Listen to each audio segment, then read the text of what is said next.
بسم الله الرحمن الرحیم. دیارە وتاری بەندە لە کۆنگرەی نێونەتەوەیی مەولەوی ناسیدا ناساندنی سێ نامە لە نامەکانی مەولەوی کە تا ئێستا بڵاو نەبووەتەوە کە ئەم نامانە لە ئارشیوی بەندایە و ئەم نامانە بۆ چەند کەسایەتیەکی گەورەی سەردەمی مەولەوی نووسراوە. دیارە مەولەوی وەکو کەسایەتیەکی ئاینی، زانستی، کۆمەڵایەتی لە چەند ڕەهەندەوە و لە چەند لایەنەوە بووەتە هۆی ئەوە کە لە کۆمەلگای خۆیدا و لە سەردەمی خۆیدا ڕۆڵێکی گرنگی لە زۆر ڕوودا و بەسەرهات وە کێشەی ئەو سەردەمەدا بوو بێ. ئەم نامانە بۆ سێ کەس نووسراون. یەکەمیان بۆ فەرهاد میرزایە، ناسراو بە موعتەمەدولدەولە، مامی ناسەدین شای قاجار، و کە لە ساڵی 1284 کۆچی تا 1291 کۆچی حاکمی کوردستان بووە. کەسی دوو هەمیان بۆ محەممەد بەگی جافی نووسیوە و کەسی سێهەم بۆ مەلایەکی نەناسراوی کورە بەناو مەلا محەممەد سەلیمی. دیارە لە نامەی یەکەما کە بۆ فەرهاد میرزای نووسیوە سفارشی مەلایەکی کوردی کردووە کە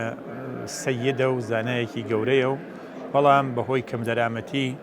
لە زێد و وڵاتی خۆی و لە مەڵبەندی خۆی ئاوارە بووە و وڵاتی و زێد و مەڵبەندی خۆی بەجێ هێشتووە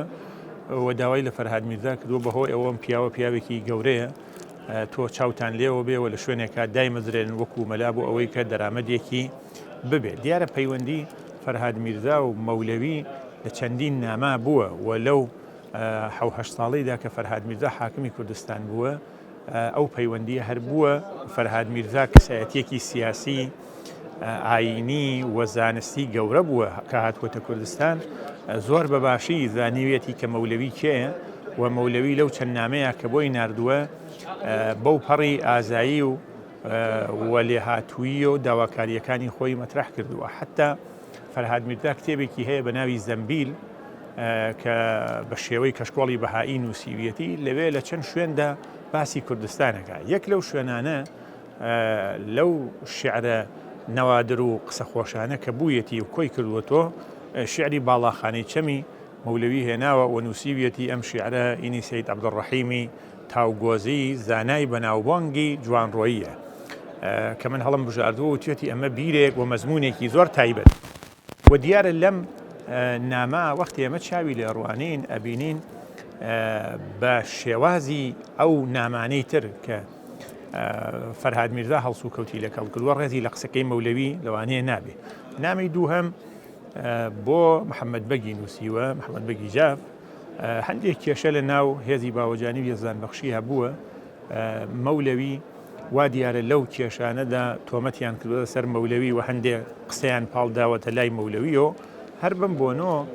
مەولەوی ویستویەتی بەو نامە کە بۆ محەممەد بەگی نووسیوە و دیارە لە هەواڵان و دۆستانی مەولەوی بووە خۆی تەبەڕای کردووە لەو شتانە و لەو نسبەتە پاڵدراوانە بەلایەوە کە ئەوانە هیچ پەیوەندی نییە و تا ڕادەیەک قسەکە تند بووە کە مەولەوی هەڕەشەی لێ کردووە کە دوعای شەڕی لێ بکە بۆ ئەوەی کە ئەگەر محەممەد بەگ داوای لێبوردنی لێ نەکا لەو تۆمەتەی کە بۆیان ساز کردووە. نامی سێهەم بۆ مەلا محەممەد سەلیمێک بووە. دیارە مەلا محەممەد سەلیمی من نازانین کێیە بەڕاستی، بەڵام لەم نامێشە بادەم دیسان تۆمەتێکیان لە مەولەوی داوە و تۆمەتەکە وابووە و ئەو قسە نەشیاوە کە ناویانە بە زمانی مەولەویەوە وابووە کە مەولەوی بە شێوەیەکی زۆر خراپ و زۆر ئاڵۆز دەبێت لە قسەکان و نامەیەکی بە تند و تیژی نووسیوەتی بۆ ئەو مەلا محەممەد سەلیمە کەوا دیارە ئەو قسە نەشیاوەیان لە لای مەلا محەممەد سەلیمە کە ئێمە نازانین کێوە کردووە و لەوێ زۆر نمونە دێنێتەوە لەوانەیە ئەڵێ ئەم قسەکە بە منیان وتووە هەر ئەو قسانە بێ کە ئەبێ بۆ پێغەمبەرانیش دوشمنانیان داناوە قسەی خراپیشیان ناوەتە دەمی پێغەمبەرانەوە بە ناوی ئیمامانەوە بە ناوی پیاوچاکانەوە ئەڵێ ئێمەی چون سەیدین و ئەولادی پێغەمبەر صلی الله علیه و سلم پس کەوابوو ئێمەش لەو تۆمەتانە دوور نین لەو قسە نەشیاوانە بە دەمی ئێمەوە بنین. هەر بەم بۆنەوە زۆر بە توندی جوابی ئەو کەسە ئەداتەوە کە ئەو تۆمەتەی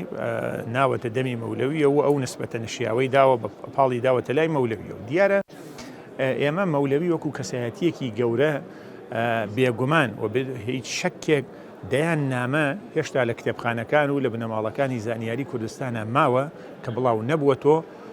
لەوانەیە مەولەوی لە تەمەنێکی 76 ساڵیدا ئەگەر ئێمە بڵێن 50 ساڵی ئەو ڕۆڵێکی گرنگی لە کۆمەلگای خۆیان بووە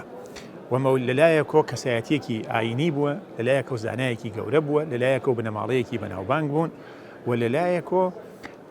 ڕێز و حرمەتێکی لەلای هەموو کەسایەتیە بەناوبانگەکانی سەردەمی خۆی بوو وەکو ئاغەوات وەکو حاکمان وەکو مەشایخ وەکو خانە کوردەکان کەوابوو ئەمە بووەتە هۆی ئەوە کە ئێمە ئەبێ لە کتێبخانەکان و لە ناوەندەکان و لە ئەرشیڤەکانی